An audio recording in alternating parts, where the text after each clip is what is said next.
Well, what do you mean you've got stage fright? I'm feeling extremely nervous. Well, that seems out of character. What are you nervous about? Public speaking makes me feel very anxious. There's no public here. It's just you, me, and Grover from Sesame Street. I'm Batman. Yes, I know that. Why is Grover here?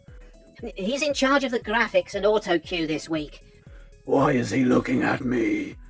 Because he hasn't seen Batman before. I'm Batman. Yes, well done. Now, are you ready to start the show? I'm Batman. Okay, but that doesn't answer the question. Are you ready? No, I'm scared. Don't be silly, you're Batman. Come along. I don't want to. Well, you could have told me that earlier. Why did you even apply to host the show? I'm Batman. Fine. Look, you like being in the shadows, don't you? Why don't we dim the lights a bit? Would you like that? Yes. Okay, hold on. Right, there we go. Come along, let's get you in position. Come this way. Will they see my willy? No, that's below the frame. I can see your willy, of course. Why are you not wearing any pants? I'm Batman. Not a valid reason. Anyway, come closer. Look, there's your mark. Right, now, face the camera. Okay, what do I have to do? We went over this in your interview. You just read the questions from the auto cue and then answer them to the best of your ability. I'm Batman. Will you stop saying that, Batman? Of course you're Batman. Are you really going to keep flogging that dead horse? It's been in the pop culture consciousness for about 2 decades, and it's been done to death. I'm pretty sure it hasn't been funny for at least 15 years. I'm bringing it back. Oh, lucky us. Now, are you ready to begin? Batman begins. Yes. I'm Batman. Good grief. Can you show me what to do? Oh my God, man. Yes, I will start with the first question so you can get a feel for things, but we'll have to put the lights back on because this looks terrible. Hello, and welcome to SkeleTalk. This week we have a new guest host. It's Batman. I'm Batman. To mark the occasion, the episode will be called Bat Banter. Before I hand over to Batman, I'm Batman. I will set the pace and tone by answering the first question myself. It comes from Soda Cauldron and has prompted us to create a new element to the show's format, which we will call Question of the Week. Soda asks, if there was a smell that encapsulated a dolphin's lament, what would that be in binary? An excellent question, and long overdue, of course. We crunched the numbers this morning, and the aroma in question can be expressed using the binary sequence you see on screen. With the exception of this return, which we believe should be a 4. The scent appears to be of yellow hue, the saturation of which seems to vary depending on how much the dolphin has eaten in its lifetime. We had a very busy morning. Thank you. That was... Question of the Week. So, Batman. I'm Batman. Yes. Are you happy to do the next question? No, Why not? I don't know what to do. No, of course not. Why would you? Okay, never mind. The next question is for me anyway, and it's from JRM, who asks, if you weren't working with Skeletor, who would you work with? I think that Avenger and I would make a formidable pairing. And I think that Zelda would benefit from my magical abilities. A few summers ago, I worked with Stephen Dorff, delivering community newsletters in Shropshire, but it was quite boring.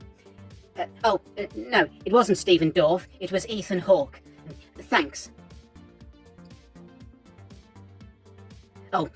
Sorry, Batman. I'm Batman. The next question is also for me. Arch Stanton would like to know my favourite type of cheese. Well, I'm quite partial to the Dutch cheeses, particularly Edam and Gouda. Outside of the Netherlands, the latter is often pronounced Gouda or Gouda, because why say things properly? I also very much enjoy buffalo mozzarella and fried halloumi. Thanks. Okay, Batman, are you feeling more confident now? No. Evil Lyn? Yes? I'm Batman. Yes. Now, I see the next question is for me again, and it's from Daniel Herring. Is he a heron? No? I'm Batman. Yes, you are, aren't you? You clever boy. Now, Daniel would like to know. I'm a clever boy. Yes, we know. Well done. Daniel asks which female G.I. Joe I would make a special movie with and suggests it would be Zorana. Oh, no, Daniel. It would obviously be Baroness. Have you gone mad? Okay, Batman. I'm Batman. I know you're Batman. Now, would you like to have a little try by yourself? No. Well, that's what you're here for. Look, the next question is also for me, but why don't you read it out and then I will answer it? Okay. Excellent. There it is.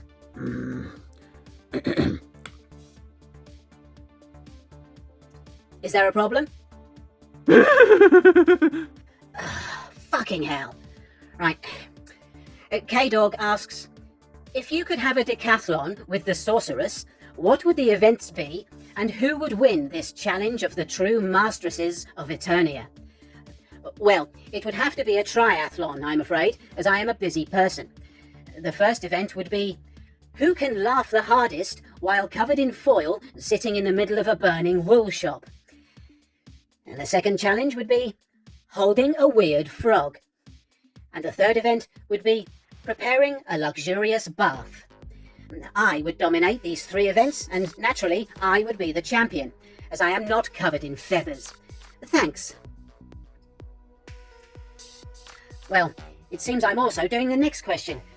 The Fly Attractor asks if Helen from HR has a side gig working for Corba Commander. No, but she sometimes covers sickness absence and the occasional public holiday at the Sunglass Hut, which pays better. Thanks.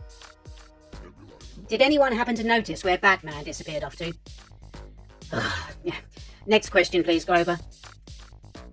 Andrew wonders what we think of the upcoming Fright Zone playset. We were looking forward to this release, and to be fair, it does look pretty good. And the fully sculpted lizard thing is an interesting update to the vintage rubber puppet, although I'm sure many fans would have preferred a silicone puppet instead. The additional sculpted details and improved playability options to the interior are welcome, and it seems to offer decent value for the price point. Monkeyboy will probably get one in 2026 when it's on clearance for about 45 quid. Thanks. Paul Wilson insinuates that I am wanking off the Invisible Man, which is something I imagine the majority of you have been thinking. Thank you, Paul. Stephen Gray has managed to ask the most boring question this week, or at least it appears that way at first. Upon closer examination, it's actually pretty interesting. Stephen asks, why are manhole covers round? I know the answer to this one. Where have you been? I'm Batman. That's not the information I requested. Anyway, would you like to answer Stephen's question? Yes. Not all manhole covers are round, but it is the preferred design for a number of reasons. Firstly, it is the safest shape to use because a round cover cannot fall through the hole accidentally. Secondly, circular shapes are stronger and offer better weight distribution. Thirdly, round shapes are easier and cheaper to produce, as they can be cast relatively simply and require less overall material than would a square cover of equal width. Finally, they are easier to handle and maneuver, as they can be rolled rather than having to be lifted. Well, that was very well done. Would you like to answer some more? No. Why not? I'm Batman. I see. Stephen also asks if we have manhole covers on Eternia, if they are round, and do I know anyone that has fallen down one? And the answer to all of these questions is yes. And before you ask, it was Terry Nutkins from the Really Wild Show. Thanks. Thompson Hereford Farm, an actual real-life farm, asks if Skeletor has been in hiding, working feverishly to bring the Snake Mountain restrooms up to new codes introduced by King Randor. No. Here's a photo of a donkey looking very intently at a chair. Thanks. Paul Wilson has a very good question, which has prompted us to create another element to the show format entitled Almost Question of the Week. Paul writes, if you were to go back in time and thoroughly ruin a historic event, which would it be and how would you do it? Oh, Skeletor would have loved to answer that. Perhaps you could ask him when he returns. Anyway, I would travel back to Dealey Plaza in Dallas, Texas, on November the 22nd, 1963. I would take up position at the roadside just before 12:30, holding a Teddy Ruxpin which I had previously obtained on a detour to 1985. I would wait until JFK's presidential motorcade drew near, and 1 second before the sniper's bullets were destined to destroy the throat and brain box of the unfortunate man, I would press play on the Teddy Ruxpin to begin the storytime sequence, and then I would hurl the motorized bear into Kennedy's presidential lap, causing him to move unexpectedly in reaction to the toy's arrival, resulting in the ballistic projectiles missing their target, who would then, in the following weeks, reveal to the world information regarding the very real presence on Earth of non-human intelligence and extraterrestrial technologies, the disclosure of which would bring about the biggest paradigm shift in the history of humankind. Thank you. That was Almost Question of the Week. Weapon Zero wonders how we would celebrate once gaining independence from King Randor. Well, we already ignore anything from the royal palace, but I suppose if official independence was granted, we might stop sending them packages of dog shit every week. Who am I kidding? We'd probably send even more. Thanks. Retro Toy Guy Sai asks, who would you cast in a new A-Team? Well, to be honest, I thought the casting for the 2010 movie was pretty much on the money.